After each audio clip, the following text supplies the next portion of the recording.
Good afternoon, ladies and gentlemen. Welcome to Live with Ray and Terry. I'm Terry. He's Ray. I am in North Carolina this afternoon at one end of the Blue Ridge Mountains, just south of Asheville, and Ray is at the other end. Where are you this morning, Ray? I am in Annapolis, Maryland, on the other side, right near the Naval Academy, Terry. So we've got the Blue Ridge Mountains boxed in, and we have a special guest for you today. Joining us from, where are you from, Eric, today? Well, today I'm in our corporate office, which is in Lansdale, Pennsylvania. So surrounded by a lot of sad Eagles fans. But we're about an hour north of Philadelphia. And, fortunately, it's sunny and warm today. So people are feeling a little bit better after the loss this weekend. I never know where you're going to be. So you travel so much around this great country of ours. I always want to ask. I appreciate it. Now, fortunately, home for a little bit. If you are familiar with our broadcasts, you're probably familiar with franchise feedback, which we do on a regular basis. So I was writing out very long answers to everybody's questions about franchising. And I called Ray one day and I said, Ray, I'm just getting tired of writing these long answers out, and I have an idea. And he said, what's that? And I said, what if we take a question out of our mailbag and you give an answer to it, I'll give an answer to the same question. We'll do a 3 or 4 minute video and we'll post these, and then we'll send it to the person asking the question. And then we will post it in our LinkedIn news stream, our news feed. And we did, and it started to get very popular. And so about a year ago, we started to build a website with all the videos that we've done, all the answers to your questions over the months, and we've put that up on the web. And that's our first resource for you today. It's hireyourbestboss.com. 4 words, hireyourbestboss.com. What you're going to see there. Well, tell everybody what they're going to see there, Ray. Thanks, Tara. Point of order, just so everybody, there's 4 people on one screen, and then there's a whole nother group watching from another screen. So if you're one of the 4 on one, you're going to see just the 4. If you're on the other, you're seeing both. So it's not a mess up. Everything's fine. No, it's one of those things that just works out really well, so we can accommodate more people.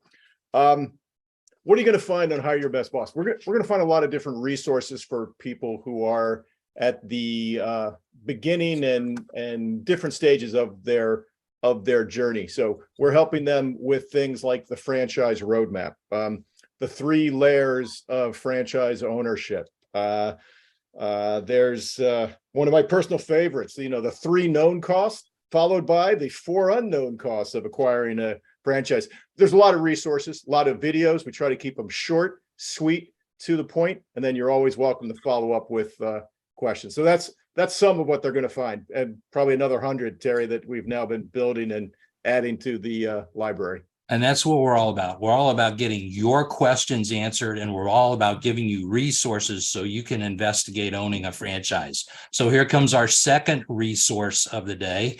It's our special guest's website.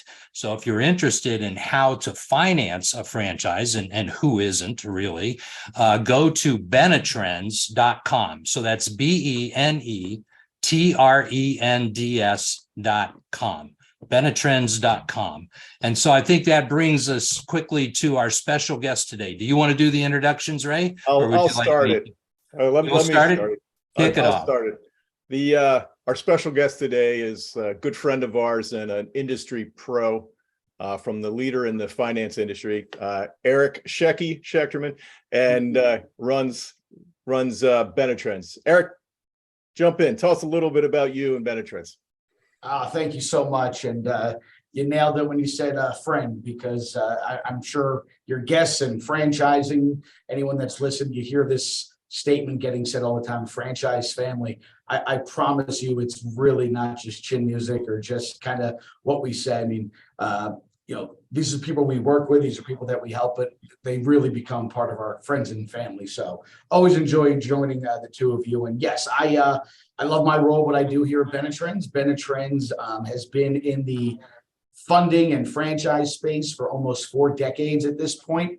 I kind of have the, forget the fancy titles that they give people today. I kind of babysit an amazing team of sales reps and marketing people and consultants, but really our team and our company's goal is to work with people to help identify what some of the best funding options are available to them when looking to purchase a business, and whether that's the idea of utilizing retirement funds, which is something Benetrends pioneered, or helping with SBA loans, or even looking at things they don't need us for, but just trying to figure out how to navigate this world of funding. And franchising has just always been the space that we've kind of lived in, and we wouldn't be anywhere else. How did Benetrends get started? That's always a fascinating story to me. Your founder created this industry in the 70s, right? Yeah, it really is amazing. And not a day goes by where it pretty much doesn't get told from a presentation or a client call, because it's so interesting. So Len Fisher, the founder of Benetrends, was tax specialist, still is tax attorney, tax specialist, ERISA attorney, one of the top in the country. And it was back in a little bit in the early 80s. Essentially had a client that said, Len, you're one of the smartest men that I know when it comes to tax stuff. There's got to be a way that I can strategically utilize some of these funds that I have in retirement better for this business that I'm running. And it was a franchise, believe it or not, his client at that time. And Len, like all great attorneys, love the law and know it and read it and believe it. Sometimes the law is also open for, different perceptions and different application. And long story short, Len one day said, I could go and work in corporate America and I can have a retirement plan there at my company, and I can invest funds in the company that I work for. And when I do that, the company that gets that investment gets to use that money for their business. And Len really looked at it and said, well, that's not just for a big business. I could do the same thing as long as we follow the right ERISA law, DOL rules, corporate structure, plan design. So long story short, Len came up with this idea of having a similar strategy of a setup and design where somebody can have a retirement plan as part of their business, invest into that retirement plan like they would anywhere else, but then having their plan invest in their business. And he did it once and he did it twice, and it worked and it was compliant. And then he do it a couple of more times.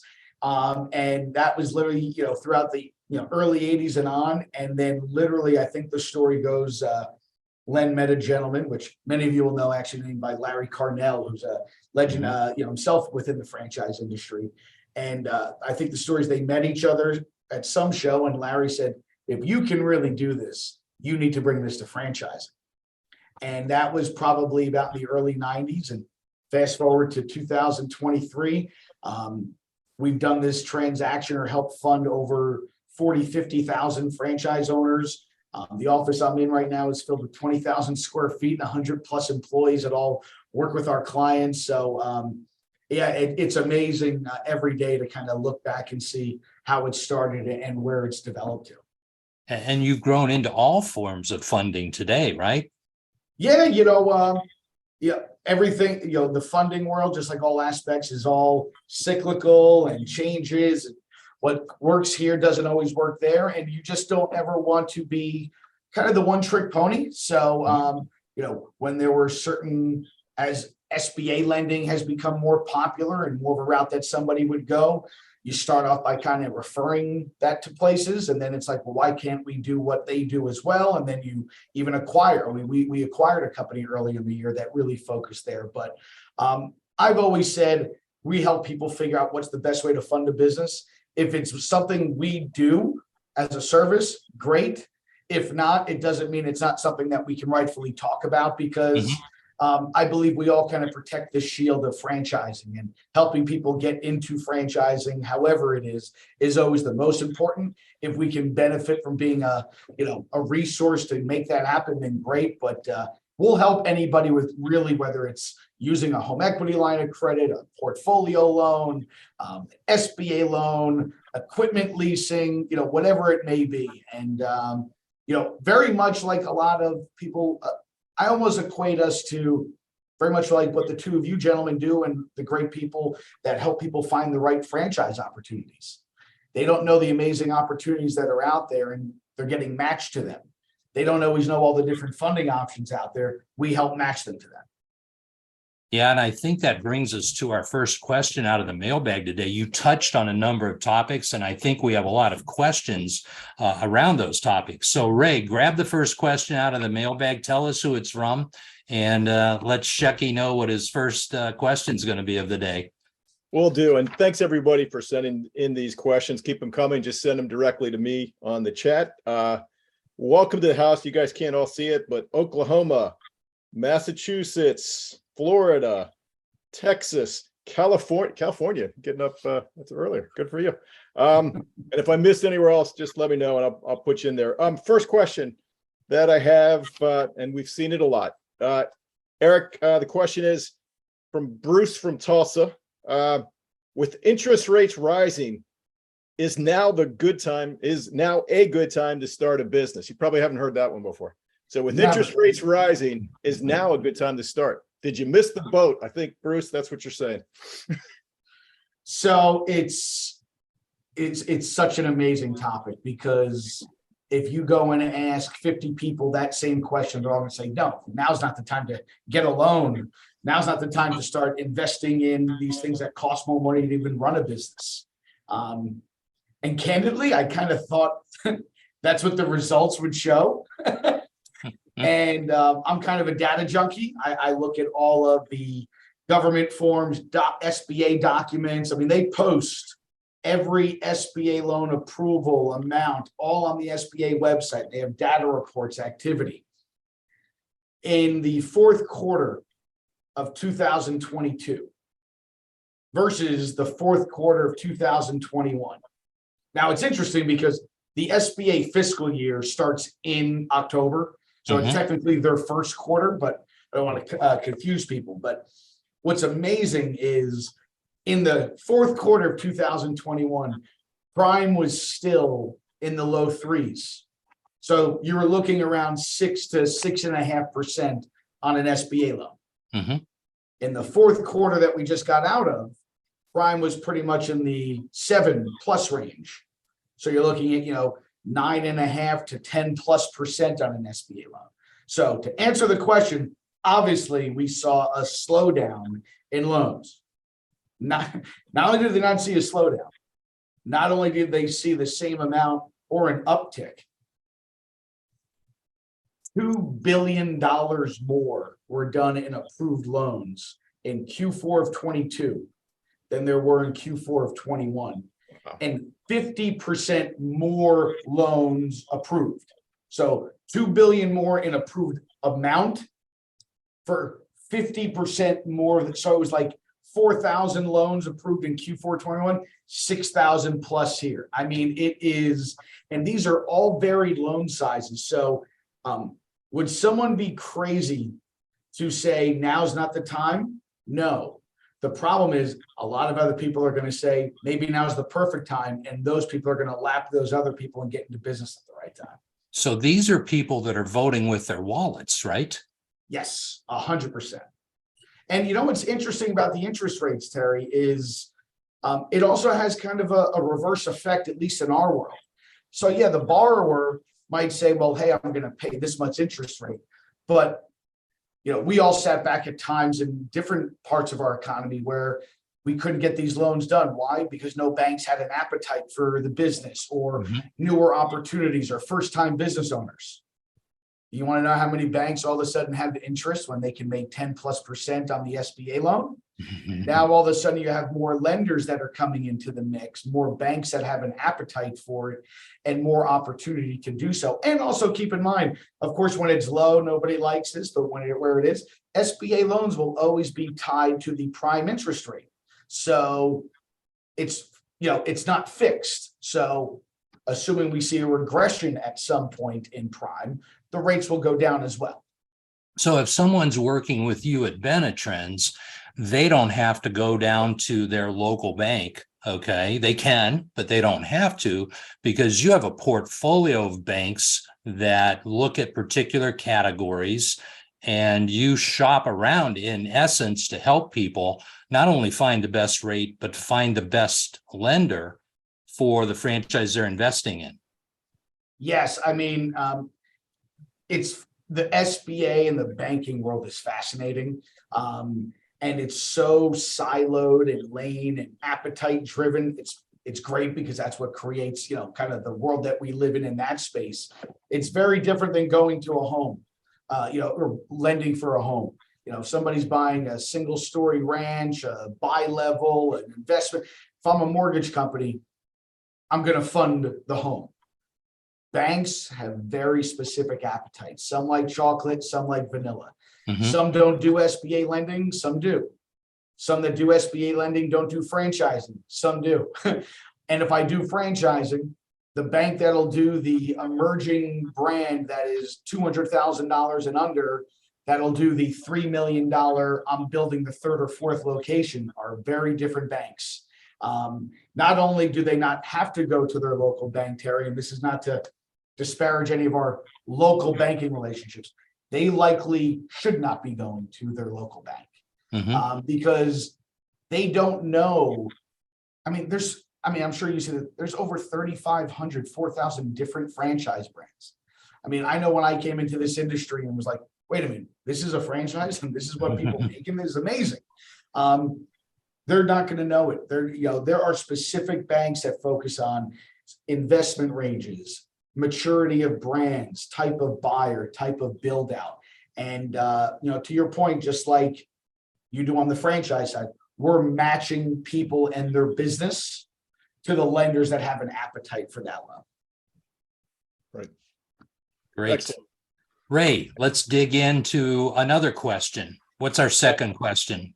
Another question, and this is from Joe from Boston. And Joe's question, what she's asking is, I've been told I need a personal guarantee to get a loan. What is that? What does it really mean?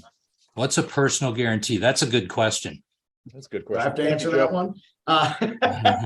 one? So it's very interesting. The SBA world, it feels sometimes like English translated into Spanish back into English sometimes, because, an SBA loan, the loan is given to the business, but all SBA loans are personally guaranteed.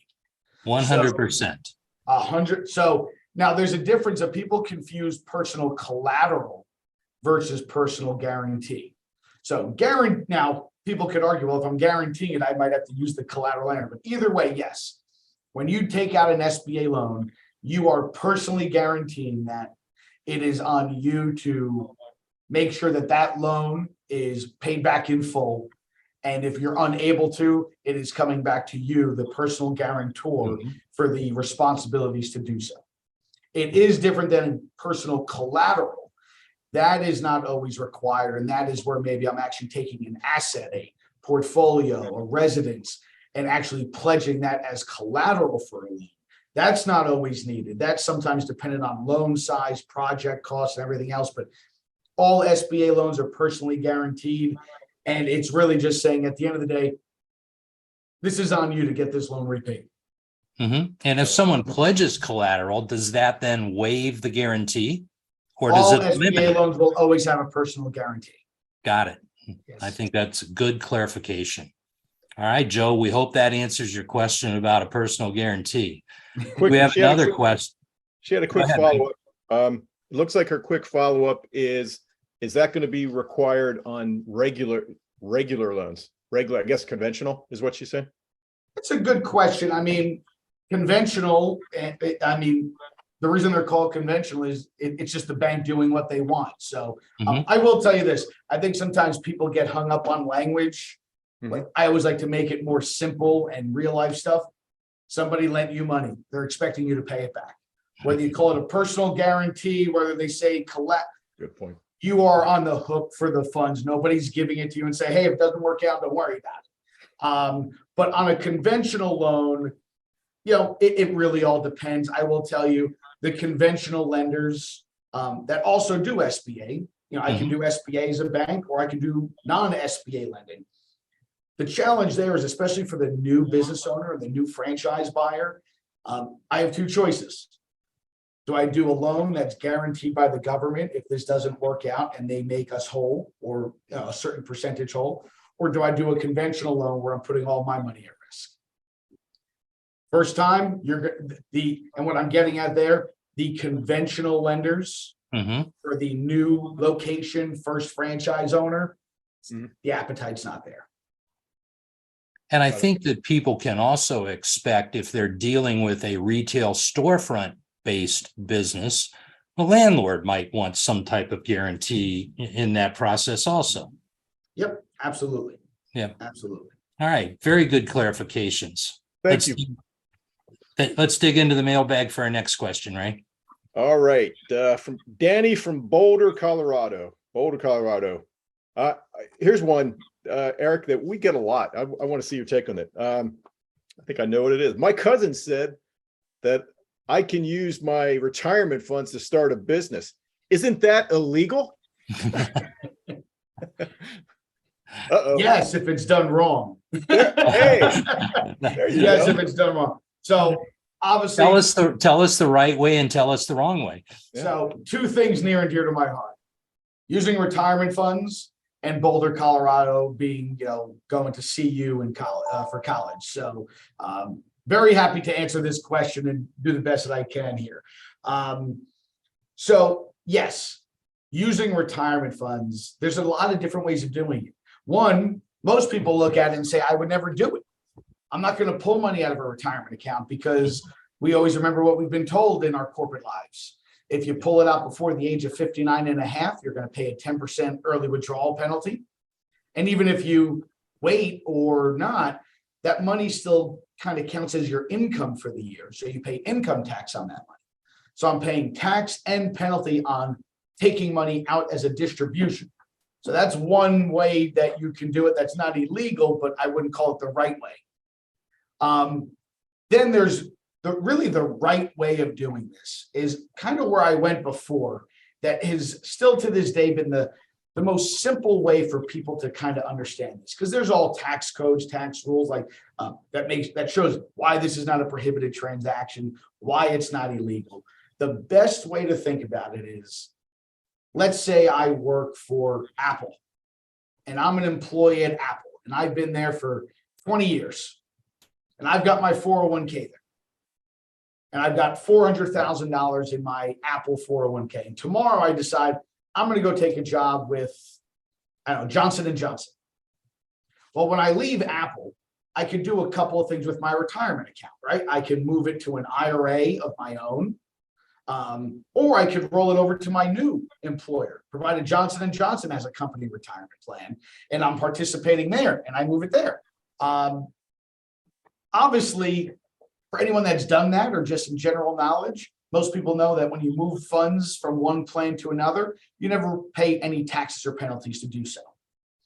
So I say that's one part of the two parts to think about. The second part is whether I'm at Apple, whether I'm at Microsoft. And this is my favorite part, because not only is this not illegal, most of the people that ask those questions have already funded a business with retirement funds. They just don't know it. And what I mean there is, if I'm working at Apple and I've got my 401k and I log in and I see I have different investment options. I can buy stocks, bonds, mutual funds. And I bet that one of the options within the Apple employee retirement plan is I can buy stock in Apple. Stock in the company that I work for that sponsors the plan. I know that in my 10-year more corporate life of selling shirts, pants, mats, mops, and toilet paper for Cintas, which was always a little weird transition into financing, but I did that when I was there. I invested my retirement funds into Cintas stock. I understood that that's what I chose as my plan's investment, and my retirement plan owns those shares now. Here's what I never realized, that the way I got those shares is my plan used its cash. That was real money. I didn't even realize it was real money. I don't get to keep both. My plan gets the shares. So where did the money go that my plan used to buy those shares? It went right to Cintas. It went right to Apple. It went right to Johnson & Johnson. And I promise you, nobody at Cintas corporate asked me how they were allowed to spend it. If it went to salaries, bonuses, expenses, that was I got the shares, they got the cash. Right. And it's kind of going back to what I was saying with Len. Len always jokes and says, Eric, I didn't really invent rollover funding. I was just the first to realize you don't have to be Cintas, Apple, Johnson & Johnson to do this. It just comes down to corporate structure and plan design. And really all rollover funding is I'm creating a corporate structure that I'm going to be operating my business and franchise through. I'm going to have a retirement plan for that company that I can participate in, my employees can participate in. It works as a real living, breathing retirement plan that I can make contributions back to. But of course, that retirement plan is going to have different investment options. It can buy stocks, bonds, mutual funds. And of course, one of the options would be to buy company stock.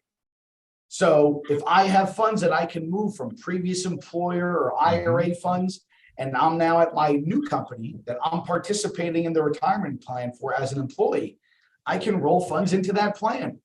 And like all those other rollovers, there's no taxes or penalties to do so. And once those funds are in that plan, I can choose one of my investments to put however amount of funds I want into the company stock. And through that transaction, my retirement plan owns the shares, and the company then has the proceeds from that sale go right to the company's corporate checking account. It's not a loan. It's not an early withdrawal. There is no debt service on this money. My favorite line is, like I said, when I realized, Len, the founder of the company, said, Eric, so you bought shares of Cintas through your 401k when you were there? He said, yes. He said, congratulations, you've already funded somebody's business with retirement funds. All you're doing here is funding your own. Now, of course, there are what's the right corporate structure. The plan needs to be managed. You're not taking this money out and lending it to an LLC. You're not doing X. So yes, there's a lot of things you can do wrong with this, but when it's actually pretty simple to do right. And when it's done right, we've been doing this for 40 plus years. We've never had one plan disqualified. Wow. Never won in 40 years. Never won in 40 years. No, that's a track record.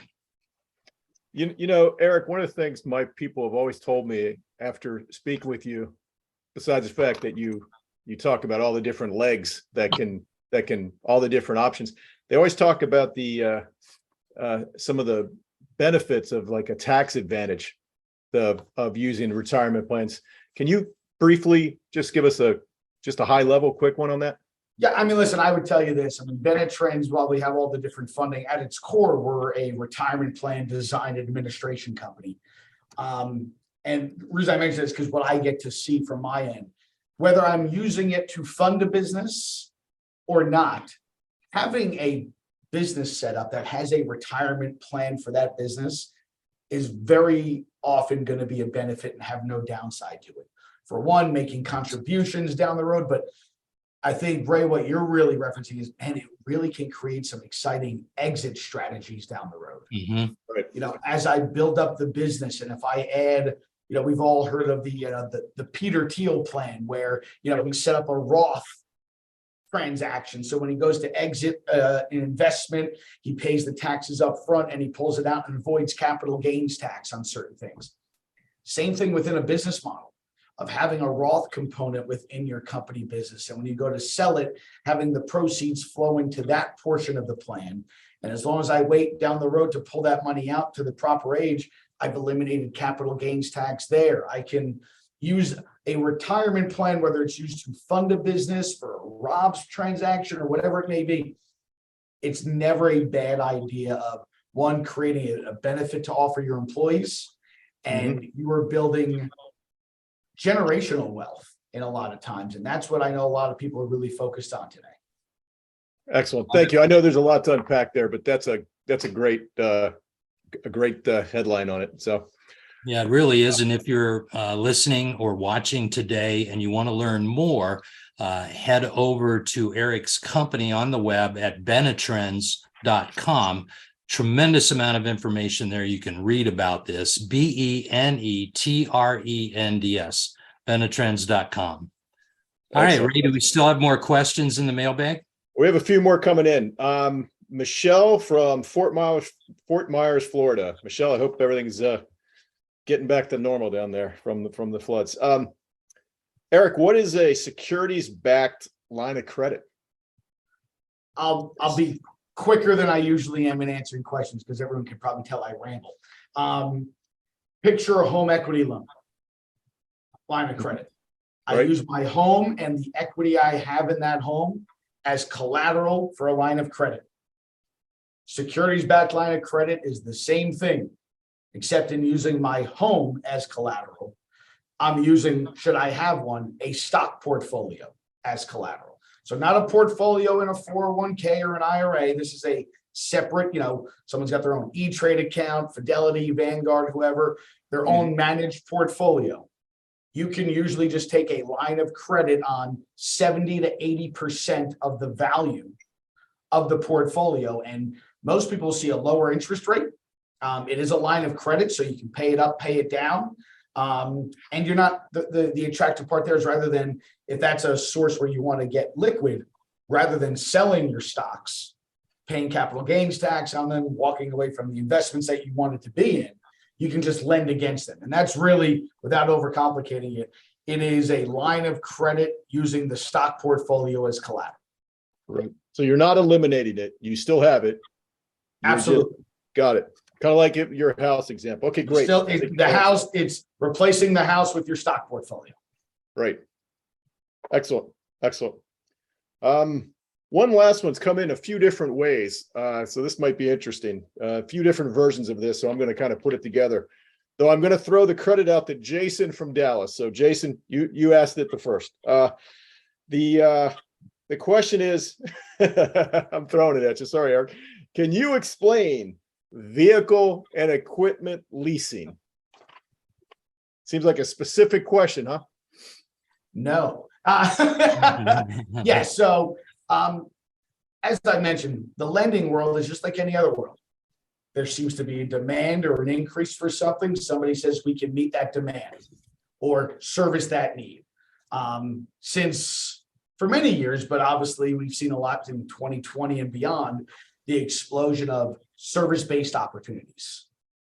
Non-brick and mortar businesses, people that are going out and servicing clients, servicing residential areas, corporations, whatever it may be.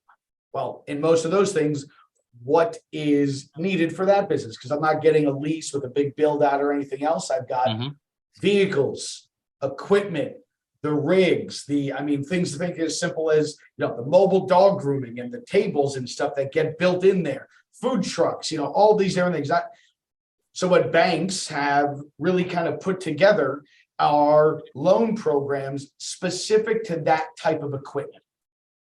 So, and really, Ray, the best way to answer it is, for anyone that's leased a car, I'm not going to overcomplicate it. It's what it is. The bank is funding the purchase of the vehicle and you're paying the lease to them. Now, what most of them will do, or at least the lenders that we work with, it is a lease to own program. So there is some value there at the end, but I feel like I like taking things and making more simple and basic. We like that too. I lease my car. You're leasing the equipment that you need for the business versus purchasing it all up front, having it part of the loan. So we've seen people with, if SBA is not a route or an option that they might go, but the equipment that they're looking to do is still something that can be done by one of these programs. They're doing that. And it really will usually cover all of the equipment needed. I always joke, anything on 3 or more wheels, the lenders will typically do, and anything that goes on as part of it. And it's also attractive, even in the fitness space, which I know people always say, can we even grow that more? And isn't it oversaturated? I don't think we ever will be. The growth and amazingness I've seen constantly in all areas. But what happens in a lot of fitness spaces? There's the fitness equipment. And a lot of these companies will have the lenders that will provide that equipment to make it work. So when somebody engages with you and your staff at Benetrends, there are multiple touch points, right? It's not just absolutely. I want to use my 401k or I want to talk about an SBA loan. You'll work with them to put together a matrix of their best financing options, depending on the different franchises that they're looking at, right? Yes, I would say, I would never say anybody is the funding expert in any area or all areas. And if they do, I'd run as fast as you can. You know, there's only so many things that you can know about. But yes, our team, we always have our kind of go-to funding consultants. And I always like to say, they're your funding quarterback. They're getting the ball and they're deciding, do we need to hand it off to this person? Do we need to pass it over here? Can I run with it myself? So they'll work with our team and they will then quarterback it to working with our SBA specialists that'll do pre-qualifications or match you to the lender or figure out if it is a leasing program. And what's amazing is also when we often work with people are very early on in the process. They might not even know what business they may be moving forward with. So it's that constant communication that they work with our team on, because what made sense 60 days ago might not make sense today. And we tell the people we work with that finding the right franchising and finding the right funding for that are parallel lanes on the freeway. Most people that we talk with want to find the right franchise and then find the right money. They want to do it sequentially, but we suggest that they start with you early because they'll uncover many more options, which then might uncover more franchises or the opportunity to do a multi-unit investment if they understand that they're running your investigation in parallel with their investigation to find the right franchise. Yes, I mean, like I said, our goal is to help the candidate first, not figure out what's best for Benetrends first. So it's always figuring out how we can help support, direct, guide, whether it's funding today, funding tomorrow, what opportunity, and different opportunities attract different, different business opportunities attract different funding programs. If you're on the line with us today and you have a question for Eric, please put it in the chat box. We've got a few minutes left. I want to ask you, Eric, what are you hearing a lot of today? What questions? We've got a lot of questions that have come in from our mythical mailbag. What questions do you hear in first quarter 2023 on a regular basis? Excitement and nervousness and anxiety and aggressiveness all kind of merge together in one. And that's from the opportunities that are available to the funding that's available. But I would say the positivity is probably beyond anything else. I think that the biggest thing I'm seeing is people's perceptions are starting to get broken down a little bit by understanding the realities. Yes, interest rates are here. The reality is nobody cares. And actually, when you do the math, because I have done this over and over again, when you change the interest rate from 6% to 10% on a $200,000 loan that was over a 10-year term, and you look at what that does to your monthly interest payments, if that's the reason that you decided not to go into business, you shouldn't have been in the first place. I mean, we're talking, $100, $200 in a different payment on a month or something like that. That is not going to make or break your business dreams. So we've been seeing people, hey, I understand this, but this is the time right now. So I'm seeing a lot of just people getting out of their own way on the rollover, on SBA, on business opportunities in general. And I really like my favorite line I've seen a lot of is at the end of last year, it was, Eric, I'm going to slow down so I can go faster. And I think people were just looking at what's the different opportunities. And now in the first 6-7 weeks of 23, there's a lot of faster going on. A lot of people are just, okay, we're here. We see what's going on. Let's push forward. And it's really been exciting. But, I've always said our founder, Len, always used to make the comment when we're working with clients, what people sometimes need to understand, there's more people that want to buy a business than there are good businesses that are out there. So always keep that in mind when you're looking at these different challenges. We're seeing the same thing in our practices. Eric, we can't tell you how much we appreciate your joining us today, bringing your expertise for all of our viewers. Thank you so much. Thank you very much. If you'd like to get your questions answered, we call them Q&A calls, which stands simply for question and answer. You can go to hireyourbestboss.com and log a call with us. We will introduce you to Eric or someone on his staff if you just request that with us. So please feel free to engage with us. And when you get to hireyourbestboss.com, you'll see a lot of videos there. You'll get a lot of questions answered. And one of the questions we always get is, what does it cost to invest in a franchise? So you'll see the 3 known costs of investing in a franchise, which are the franchise fee, the initial investment, that's the hard cost to start the business, and the working capital. These are costs that are defined and you'll see them there, but there are some hidden costs, and we're going to help you go through that and understand the hidden costs, as will Eric and his staff. So Ray, do we have anything else left today? Yeah, my one last thing. Again, Eric, thank you very much. We appreciate all the information you're able to drop with us. Again, our people always tell us of how you open up the possibilities of what could be, by things like the equipment, leasing, things they might not know about, that just opens up another door of possibilities, which is always good. Everybody wants to see what their basket of possibilities are, and that's really good. One thing I want to brag about you on, you always work with our folks about not just doing like we do. You're not just trying to get them to do a business. What you're trying to do is educate them so they can make their best informed decision. And sometimes that's slowing down. Sometimes it's speeding up. Sometimes it's how you finance the first one when your goal is to have a second and third. You need to do the first one maybe a little bit differently than you would expect. So there's a lot of information how to peel the onion back, and we appreciate that you take the time and your team takes the time and goes through it that way. So that's what I'd like to add. Everyone, thank you for coming to this. We appreciate it. Keep the questions coming to us, ideas that you have. Eric, we're going to hold you to the fact that you said we could do this again sometime. We will do this. And absolutely, thank you very much. Thank you, guys.